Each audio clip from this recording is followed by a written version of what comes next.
যে একটা বিরাট বড় অপরাধ এবং মনের মধ্যে ওনার দুই নম্বরই না থাকে। এরা হচ্ছে গিয়ে রাজাকার, আলবদর, আলসান, সূত্রাপরাধী। ভোগ করতে হয়, পাপের শাস্তি ভোগ করতে হয়। জমিনে জায়গা হবে না, এ কথা বিশ্বাস করো। সূত্রাপরাধীদের আমি রাজাকার নই, আমাকে রাজাকার বলে। আমার ব্যর্থতা হচ্ছে কি আমি আপনাদেরকে বুঝাইতে পারি নাই। সোশ্যাল মিডিয়ায় ব্যারিস্টার সুমন নামটার সাথে অনেকেই দীর্ঘদিন থেকে বাটপার শব্দটা যোগ করেন, একেবারে রাইটলি। আমি তাকে আরো স্পেসিফিকলি যদি বলতে চাই, এই ভদ্রলোক আসলে একটা মুনাফেক। আপনারা দেখেছেন আওয়ামী লীগের চোর ডাকাতদের একজন অন্যতম সহযোগী, তিনি হচ্ছেন ব্যারিস্টার সুমন। এই ব্যারিস্টার সুমনের বিভিন্ন সময়ের বিতর্কিত বক্তব্য আমি আপনাদের সামনে তুলে ধরার চেষ্টা করেছি। দৃষ্টি আকর্ষণ করতেছি, চলেন আমরা একত্রিত হই, হয় আমরা মহাসমাবেশ করে আমরা নেত্রীকে জানাই দিই। শুরু করিতেছি মহান আল্লাহর নামে, যিনি পরম করুণাময় এবং অত্যন্ত দয়ালু।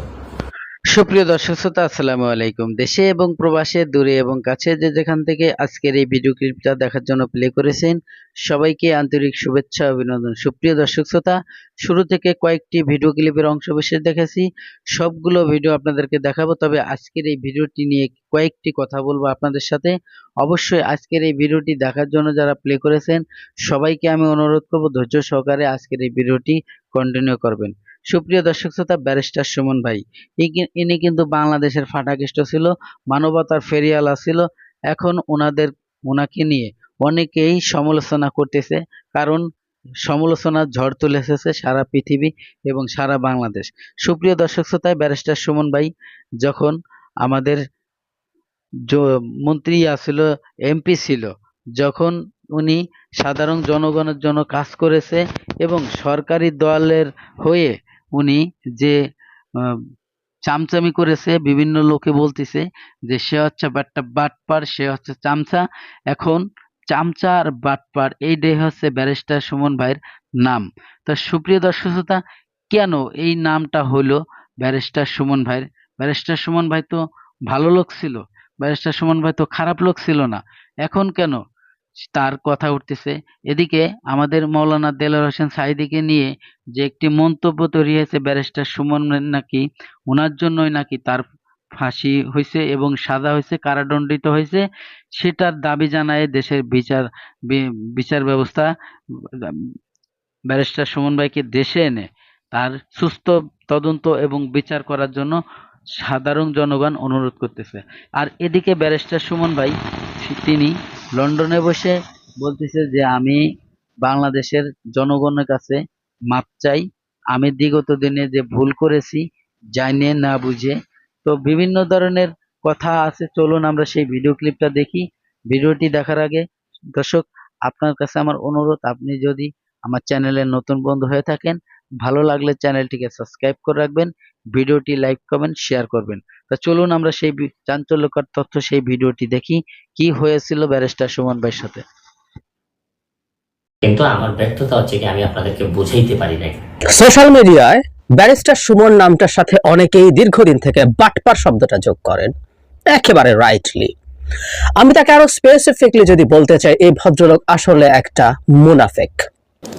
আপনারা দেখেছেন আওয়ামী লীগের চোর ডাকাতদের একজন অন্যতম সহযোগী, তিনি হচ্ছেন ব্যারিস্টার সুমন। এই ব্যারিস্টার সুমনের বিভিন্ন সময়ের বিতর্কিত বক্তব্য আমি আপনাদের সামনে তুলে ধরার চেষ্টা করতেছি মহান আল্লাহর নামে, যিনি পরম করুণাময় এবং অত্যন্ত দয়ালু। আপনারা যারা আমার ফ্যান ফলোয়ার আছেন, বিভিন্ন সময় বিভিন্নভাবে আমার উপর কষ্ট পেয়েছেন, তাদের উদ্দেশ্যে একজন সাবেক এমপি হিসাবে আমি দুটি কথা বলতে চাই। আমি আপনাদের এই সংস্কার, কোটা সংস্কার যে আন্দোলন, এই আন্দোলনে বা বৈষম্য বিরোধী ছাত্র আন্দোলন, এই আন্দোলনে কোটা সংস্কারের জন্য আমি সবসময় আপনাদের সাথে ছিলাম এবং এটাতে যারা আহত নিহত হয়েছেন তাদের পক্ষেও, এই বিচারের পক্ষেও আমি ছিলাম।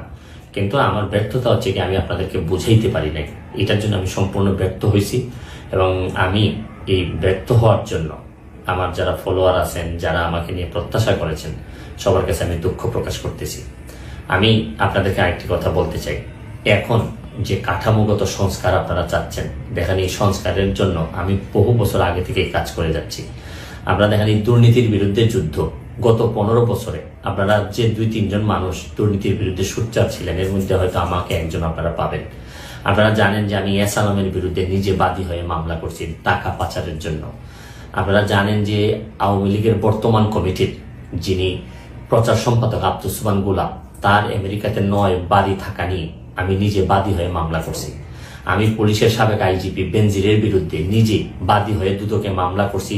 মহান সংসদে আমি তার বিরুদ্ধে বক্তব্য দিছি। মতিউর যে কর কমিশনার মতিউরের বিরুদ্ধে আমি মামলা করছি। আমি সালাম মুর্শিদির বাড়ির নিয়ে মামলা করছি। আমি সালাউদ্দিন, কাজী সালাউদ্দিন যে ফুটবলের দুর্নীতি নিয়ে আমি কথা বলছি। ওসি মুয়াজ্জেমের বিরুদ্ধে আমি নিজে মামলা করছি, করে তার 8 বছরের সাজা হয়েছে ডিজিটাল নিরাপত্তা আইনে। আপনারা জানেন যে জীবনে যত ঝুঁকি ছিল, আপনারা জানেন যে এই কোটা আন্দোলন শুরু হওয়ার 2 সপ্তাহ আগে আমি প্রেস কনফারেন্স করতে বলতে বাধ্য হয়েছি, আমি জিডি করছি যে আমার জীবনের উপর হুমকি আছে এইসব দুর্নীতির বিরুদ্ধে প্রতিবাদ করতে গিয়ে। সুতরাং আমি এই যুদ্ধে সবসময় চেষ্টা করছি। এখন আপনারা যারা যে যুদ্ধ শুরু করছেন, ছাত্র জনতার নেতৃত্বে যে যুদ্ধ, এই যুদ্ধে আমি মনে করি যে দুর্নীতির বিরুদ্ধে যুদ্ধ, এই যুদ্ধে আমি আপনাদের সবসময় আমি আপনাদেরকে দোয়া করি যে আমি যতদিন আসি চেষ্টা করে যাব দুর্নীতির বিরুদ্ধে এই যে যুদ্ধ, এই যুদ্ধে সবসময় শরীর থাকার আমার জায়গা থেকে আমি চেষ্টা করব। এই বলে আজকের মতো বিদায় নিচ্ছি। বাড়ির নাম্বারটা আপনাদেরকে একটু পরে দেখাই দিচ্ছি, চলেন আসেন। এই হচ্ছে কি কারবার, এরা এইভাবেই আমাদের দেশটারে 12টা বাজায় আসছে। আমার সৌভাগ্য হয়েছে যে আমি কানাডা আসতে পারছি। আমি এদেরকে দেখাইতে চাই আপনাদেরকে, এবং আমি চাই যে আমার পরবর্তীতে যারা ইয়াং থাকবে তারাও যদি আমার বাড়িতে থাকে আমার বাড়ির সামনে গিয়ে লাইক করুক। এইভাবেই দেশটা সুস্থ একটা প্রক্রিয়াতে চলে আসুক এবং বাধ্য হোক এরা যে চোর, এরা যে দুর্নীতিবাজ, এটা মানুষের সামনে প্রকাশিত হোক। হয় এখন বাংলাদেশের এখন সময়ের দাবি।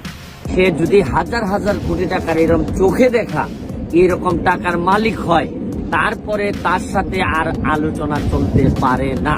তাকে অ্যারেস্ট করা দরকার, যত তাড়াতাড়ি সম্ভব তাকে অ্যারেস্ট করে তাকে বিচারের মুখোমুখি করা দরকার। এই টাকাগুলা ফিরাই নিয়ে আসা দরকার। আগে নাকি বিদেশিরা, বিশেষ করে ব্রিটিশরা, আমেরিকানরা বিভিন্নভাবে বাংলাদেশে গিয়ে, আমাদের দেশে গিয়ে লুটপাট করতো, করে এই টাকাগুলা বিদেশে এদের দেশে নিয়ে আসতো। এখন আমাদের কত উন্নতি হয়েছে জানেন? এখন আর বিদেশিরা বিদেশ থেকে আমাদের দেশে যাওয়া লাগে না। আমাদের দেশের লোকজনরাই আমরা বিদেশে নিয়ে এসে আমরা টাকা জমা দিয়ে যাচ্ছি, টাকা রাখতেছি। বিদেশিদের আর এত কষ্ট করা লাগে না। আজকে সকালবেলা উঠেই পত্রিকাতে 6 লাখ, বাংলাদেশের সব ইলেকট্রনিক্স মিডিয়াতে 6 লাখ। আমরা এখন চলে আসছি হচ্ছে গিয়ে প্রায় অনেক হাজার কোটি টাকার যে তার বিরুদ্ধে অভিযোগ, তার মেনশনটা আপনাদেরকে একটু দেখাই। এই যে দেখেন, আমেরিকাতেই নাকি 14টা বাড়ি আছে, এর মধ্যে 5টা বাড়ির হিসাব ঠিকানা সহ লিখে দেওয়া হয়েছে সমকাল পত্রিকায়। এর মধ্যে আশ্চর্যের বিষয় হচ্ছে গিয়ে, আপনারা জেনে আশ্চর্য হবেন যে নিউ ইয়র্কে উনার যে শুধু বাড়িটা, এইটার বাড়িটা উনি 2017 সালে কিনছেন হচ্ছে গিয়ে 535 কোটি টাকা দিয়ে। এবং 535 কোটি টাকা দিয়ে কিনছেন, এটা বড় কথা না। বড় কথা হচ্ছে যে ওই বাড়িটাতে 102টা বেডরুম আছে, বাথরুম আছে, মানে বাথরুম আছে 102টা। এইরকম বাড়ি শুধু নিউ ইয়র্কের একটা জায়গায় কিনছেন, উনি ক্যালিফোর্নিয়াতে কিনছেন, বিভিন্ন জায়গায় কিনছেন। এইসব সামনে আসার আগেই আমি তার বিরুদ্ধে নিজে বাদী হয়ে মামলা করছিলাম। আমি মনে করি যে সংশ্লিষ্ট মন্ত্রণালয় যারা তাকে নিয়োগ দিচ্ছেন, যত তাড়াতাড়ি সম্ভব এই লোকটারে এই পদে, এই রিপোর্টটা আসার পর তারে আর একদিন রাখলেও এটা বাংলাদেশের মানুষের প্রতি অন্যায় হবে। বঙ্গবন্ধুর সোনার বাংলা বানানোর পথে সবচেয়ে বড় অন্তরায় হয়ে দাঁড়াবে এই রকম একটা লোকরে পরবর্তীতে একদিনের জন্য যদি আপনি রাখেন। বাংলাদেশে যদি দুর্নীতি বিরোধী অভিযান চলতে হয়, দুর্নীতির বিরুদ্ধে যদি কথা বলতে হয়, এরা তো এখন মুখে মুখে, আমি জানি না যে সংশ্লিষ্ট মন্ত্রণালয়, আপনারা জানেন না কেন যে এইগুলা মুখে মুখে হয়ে গেছে। এবং আপনারা যারা বাংলাদেশের যে বাংলাদেশ ব্যাংকের যে ফাইন্যান্সিয়াল ইউনিট আছে, যারা ইন্টেলিজেন্স ইউনিট আছে, আপনারা দুদক, আপনারা সব এক জায়গায় হয়ে তাদেরকে যদি বিচারের আওতায় আনতে পারেন, তাইলে আপনাদের কথা আর কাজের সাথে মিল হবে। আর নাইলে আপনারা যে কাজ করতেছেন যে না, তার বিরুদ্ধে নাকি দুর্নীতির কিছু পাওয়া যায় নাই, অথচ তার বাড়ি আমি গিয়ে দেখলাম আপনার কানাডাতে 5 মিলিয়নের বাড়ি। এগুলো আমি কি বলবো, যদিও দুদকের অনেক লিমিটেশনস আছে, চাইলেই দুদক দেশের বাইরে গিয়ে অনেক কিছু করতে পারে না। আমি যারা সংশ্লিষ্ট কর্তৃপক্ষ আছেন তাদেরকে বলবো, এত বড় আজাব নিজেদের মধ্যে রাইখেন না, রাইখা মানুষকে ফ্রাস্ট্রেটেড বানায়েন না। আজকে সকালে ঘুম থেকে উঠেই এই ধরনের একটা নিউজ দেখলে নিজের দেশের ব্যাপারে আত্মতৃপ্তি আসে না। আমি আবারও বলছি, এই ধরনের ওপেন সিক্রেট যারা সারা দেশের মানুষ জানে, সারা আমেরিকার মানুষ জানে কার কার এইভাবে বাড়ি আছে। আপনি জানেন আমেরিকাতে বা কানাডাতে যেখানে আপনি বাড়ি কিনেন আর যাই কিনেন, এই স্থানীয় লোকরা কিন্তু সবাই জানে যে কার বাড়ি আছে, কি আছে, কয়টা বাড়ি আছে। এটা কিন্তু লুকানোর কোনো উপায় নেই। এই জন্য আমি দুদককে বলবো বা আমাদের বাংলাদেশ ব্যাংককে বলবো, এর বিরুদ্ধে আপনারা যথারীতি ব্যবস্থা গ্রহণ করেন। অনেক দেরি হয়ে যাবে নাইলে, কারণ এত মানুষের দীর্ঘ নিঃশ্বাস আপনারা কোনোদিন এটা মানে ট্যাকেল দিতে পারবেন না। আমেরিকার মতো একটা দেশ, এরা নিজেরাও উন্নত, এবং কিভাবে এই টাকাটা যে আমেরিকাতে চলে আসছে এরা তো খুশি, এদের তো আর কোনো অসুবিধা নাই, টাকা তো আমেরিকার পেটে চলেই আসছে। আমি এই জন্য দাবি জানাবো, তরুণ প্রজন্মকে দাবি জানাবো, যার যে জায়গায় এই ধরনের অন্যায় খুঁজে পান, এটা ভিডিওর মাধ্যমে যে বাসায় হোক, এটা আমিও যদি আমেরিকাতে একটা বাড়ি বানাই, আমার বাড়ির সামনে এসে লাইভ করেন, বলেন, জবাবদিহিতার আওতায় নিয়ে আসেন, তাইলেই দেখবেন বাংলাদেশটা সোনার বাংলার কথা আমরা যারা বলি এই সোনার বাংলা বানাইতে পারবো। যে 2009 সালে উনি যে এমডি হিসেবে নিয়োগ পাইছিলেন, এইখানেই ঘষা মাজা করে, মানে ওইখানেই দুর্নীতির আশ্রয় নিয়ে উনি এমডি হিসেবে নিয়োগ পাইছেন। ওই সময়ের বোর্ড যারা ছিলেন বোর্ডে, তারাও এটা কোনো না কোনো ভাবে দায় এড়াইতে পারেন না। এই বোর্ডের সামনেই বোর্ডের এবং তার নিয়োগ। প্রিয় দর্শক, ধৈর্য সহকারে যারা আমার এই ভিডিও ক্লিপটা দেখেছেন, আর হয়তোবা আপনাদের ভালো লেগেছে, আর যদি ভালো লেগে থাকে অবশ্যই আপনার মূল্যবান মতামত কমেন্ট বক্সে কমেন্ট করে জানাবেন। এবং ভিডিওটি যদি ভালো লাগে, চ্যানেলটিকে যদি সাবস্ক্রাইব করতে মন চায় অবশ্যই সাবস্ক্রাইব করে রাখবেন পরবর্তী ভিডিও পাওয়ার জন্য। দর্শক, আজকের মতো ভিডিও থেকে বিদায় নেব। সবাই ভালো থাকবেন, সুস্থ থাকবেন। আল্লাহ হাফেজ।